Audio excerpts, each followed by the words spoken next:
Hello friends, ಇವತ್ತು corn flour ಹಿಟ್ಟನ್ನು ಯಾವ ರೀತಿ ಮಾಡ್ಕೋಬೇಕೆಂಬುದನ್ನು ತೋರಿಸ್ತಾ ಇದ್ದೀನಿ. ಇಲ್ಲಿ ನಾನು ಒಣಗಿರುವ 3 ಮೆಕ್ಕೆಜೋಳವನ್ನು ತೊಗೊಂಡಿದ್ದೀನಿ. ನೀವು ಬೇಕಿದ್ದರೆ ಹಸಿ ಜೋಳದಲ್ಲಿ ಕೂಡ ಮಾಡ್ಕೋಬೋದು. ಇವನ್ನು ಒಂದೊಂದೇ ತೆನೆ ತೊಗೊಂಡು ಕಾಳೆಲ್ಲ ಬಿಡಿಸ್ಕೊತಾ ಇದ್ದೀನಿ.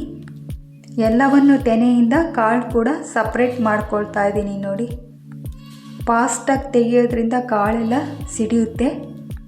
ಈ ರೀತಿ ಮಾಡಿಕೊಂಡು ಕ್ಲೀನ್ ಮಾಡ್ಕೋಬೇಕು. ಕ್ಲೀನ್ ಮಾಡ್ಕೊಂಡ ನಂತರ ಒಂದು ಪಾತ್ರೆಗೆ ಹಾಕ್ಕೊಂಡು ನಾನು 2 ಸಲ ವಾಶ್ ಮಾಡ್ಕೊಂಡಿದ್ದೀನಿ. ನೀರು ಹಾಕಿ ಪಾತ್ರೆ ತುಂಬ ಒಂದು 3 ಅವರ್ ನೆನೆಸ್ಕೋಬೇಕು. ನೋಡಿ, ಇವಾಗ ಒಂದು 3 ಅವರ್ ಆಗಿದೆ. ಹಸಿ ಜೋಳ ಆದರೆ ನೆನೆಸೋ ಅವಶ್ಯಕತೆ ಇಲ್ಲ. ಮಿಕ್ಸಿ ಜಾರ್ಗೆ ಹಾಕ್ಕೋಬೇಕು. ಈಗ ನಾನು ಈ ಕಾಳನ್ನು 2 ಸಲ ಹಾಕ್ಕೊತಾ ಇದ್ದೀನಿ. ಮೊದಲು ಒಂದು ಸಲ ರುಬ್ಕೋಬೇಕು. ಅಗತ್ಯ ಇರುವಷ್ಟು ನೀರು ಹಾಕ್ಕೊಂಡು ರುಬ್ಕೋಬೇಕು. ಈ ಥರ ರುಬ್ಕೊಂಡು ಒಂದು ಸ್ಟ್ರೈನರಲ್ಲಿ ಕೂಡ ನಾನು ಸೋಸ್ಕೋಬೇಕು ಎಲ್ಲನ. ಇಲ್ಲಿ ನಾನು ಮೊದಲು ಒಂದು ಸ್ಟೀಲ್ ಸಾಣೆಯಲ್ಲಿ ಸೋಸ್ಕೋತಾ ಇದ್ದೀನಿ. ನಂತರ ಸ್ಟ್ರೈನರಲ್ಲಿ ಹಾಕಿ ಕೈ ಆಡಿಸ್ತಾನೆ ಇರಬೇಕು. ಇದರಲ್ಲಿರುವ ನೀರಿನಂಶ ಎಲ್ಲ ಹೋಗೋವರೆಗೂ ಕೈ ಆಡಿಸ್ತಾನೆ ಇರಬೇಕು. ಇದು ಪೂರ್ತಿ ಡ್ರೈ ಆಗಿ ಒಂಥರ ತದಿ ಥರ ಸಿಪ್ಪೆ ಎಲ್ಲ ಬರುತ್ತೆ. ನೋಡಿ, ಈ ಥರ ಬರಬೇಕು. ನಂತರ ಇನ್ನುಳಿದಿರುವ ನೆನೆಸಿಟ್ಟಿರುವ ಕಾಳನ್ನು ಕೂಡ ಹಾಕ್ಕೊಂಡು ರುಬ್ಕೊಂಡು ಇದೇ ಥರನ ಮತ್ತೆ ಜರಡಿಗೆ ಹಾಕಿ ನೀರಿನಂಶ ಹೋಗೋವರೆಗೂ ಇದೇ ರೀತಿ ಕೈ ಆಡಿಸ್ತಾನೆ ಇರಬೇಕು. ನಂತರ ನೀವು ಉಳಿದಿರುವ ತದಿಯಿಂದ ಮತ್ತೊಂದು ಸಲ ಕೂಡ ಮಿಕ್ಸಿಗೆ ಹಾಕ್ಕೋಬೋದು. ನೋಡಿ, ಇವಾಗ ಇಷ್ಟು ಹಾಲು ಬಂದಿದೆ.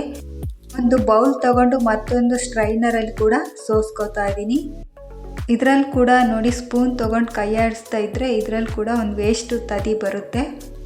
ಈ ಕಾರ್ನ್ ಫ್ಲೋರ್ ಹಿಟ್ಟು ಮೈದಾ ಹಿಟ್ಟು ಕನ್ಸಿಸ್ಟೆನ್ಸಿಗೆ ಬರಬೇಕಲ್ಲ, ಅದಕ್ಕೋಸ್ಕರ 2 ಸಲ ಸೋಸ್ಕೋತಾ ಇದ್ದೀವಿ.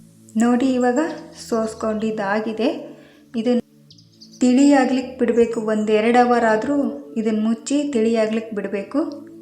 ನಾನು ಸ್ಟ್ರೈನರ್ನ ಈ ಡಬಲ್ ಪದರ ಇರೋ ಬಟ್ಟೆ ತೊಗೊಂಡಿದ್ದೀನಿ. ನೀವು ಬೇಕಾದರೆ ಬಟ್ಟೆಯಲ್ಲಿ ಕೂಡ ಸೋಸ್ಕೋಬೋದು. ನೋಡಿ, ಇವಾಗ ಸ್ವಲ್ಪ ತಿಳಿ ಆಗಿದೆ. ಇನ್ನೂ ಸ್ವಲ್ಪ ಆಗಬೇಕು. ಅದಕ್ಕೋಸ್ಕರ ನಾನು ಇನ್ನೊಂದು ಸ್ಟೀಲ್ ಪಾತ್ರೆಗೆ ಹಾಕೋತಾ ಇದ್ದೀನಿ. ಈ ಸ್ಟೀಲ್ ಪಾತ್ರೆಗಳು ಕೂಡ ತಿಳಿ ಆಗಬೇಕು.